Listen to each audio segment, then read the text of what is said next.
আমাৰ কিমান জনতা জনাৰ্দন এই বৰষুণৰ মাজতো একেবাৰে বিধি বাদ নোপোৱা অৱস্থা আপোনালোকে নিজে দেখিছে। তই এতিয়া আজিৰ পৰিৱেশত আৰু বেলেগৰ কথা ক'ব যাম জানো মই?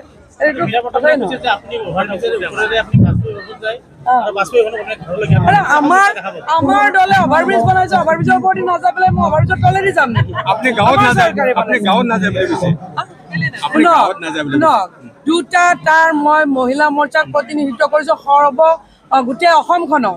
গতিকে মই গাঁৱত ক'ত যাওঁ ক'ত নাযাওঁ তেওঁ কি চিচি কেমেৰা লগাই আছে আৰু তেওঁৰ কথা শুনিবৰ কাৰণে মোৰ সময় নাই।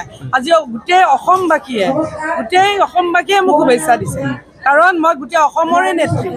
গতিকে মই গোটেই অসমখনৰ প্ৰতিগৰাকী মহিলাক উলিয়াই অনাৰ কাৰণে কাম কৰিছোঁ আৰু সেয়া ৬টা বছৰ 2টা টাৰ।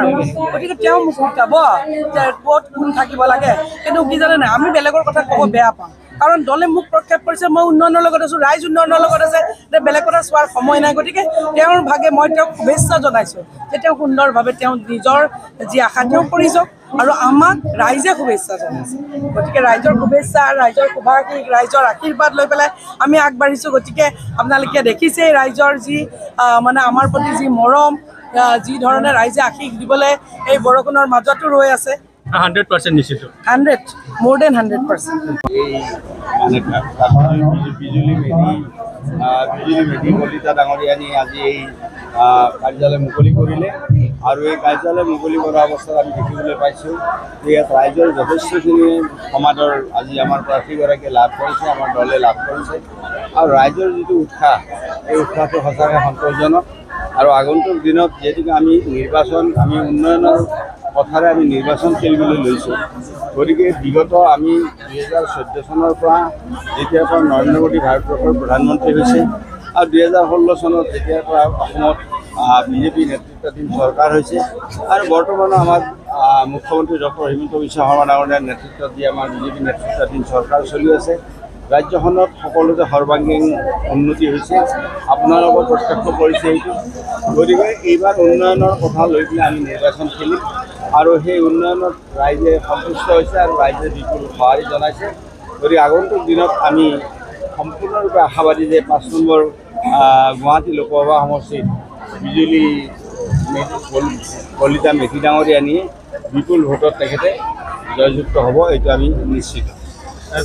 কংগ্ৰেছৰ মীৰা বৰঠাকুৰে কৈছে যে গুৱাহাটীখন কংগ্ৰেছে অনাকাই তেওঁলোকেতো ক'ব চাওক, যিবিলাক প্ৰাৰ্থীয়ে ইয়াতে নিৰ্বাচনত অৱতীৰ্ণ হৈছে সকলোতো জিকিম বুলি ক'ব, কিন্তু জিকিবলৈতো ৰাইজেহে জিকাব।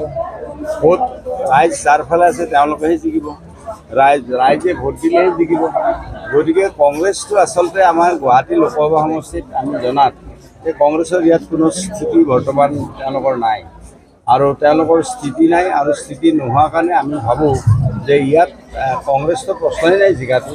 গতিকে ইয়াতে আমাৰ বিজেপিৰ প্ৰাৰ্থীগৰাকী ইয়াতে নিশ্চিতভাৱে নিৰ্বাচিত হ'ব, এইটো আমি নিশ্চিত। আমি আজি 4 মাহ আগতে আমাৰ মুখ্যমন্ত্ৰী ডাঙৰীয়াই কৈছে যে আমি 11.5খন চিট আমি পাম। এতিয়া মুখ্যমন্ত্ৰী ডাঙৰীয়াই কৈছে যে আমি 12+ চিট পাম, 12+ আমি চিট পাবলৈ সক্ষম হ'ম। গতিকে আজি আমি এই যিখিনি কৈছোঁ এই কথাখিনিতো আমি এনেই নিজে কোৱা নাই, আমি আমাৰ বুথৰ পৰা আমি ৰিপৰ্ট লৈছোঁ, বুথৰ আমাৰ সভাপতি বুথৰ কৰ্মকৰ্তাসকলৰ পৰা আমি ৰিপৰ্ট লৈছোঁ আৰু সেই ৰিপৰ্টৰ ভিত্তিতে আমি কৈছোঁ যে আমি 12+ চিট এইবাৰ অসমত বিজেপি আৰু বিজেপি মিত্ৰজোঁটে লাভ কৰিব। মোৰ এখন 14খন তাৰে 12খনহে জিকিম বুলি কৈ আছে।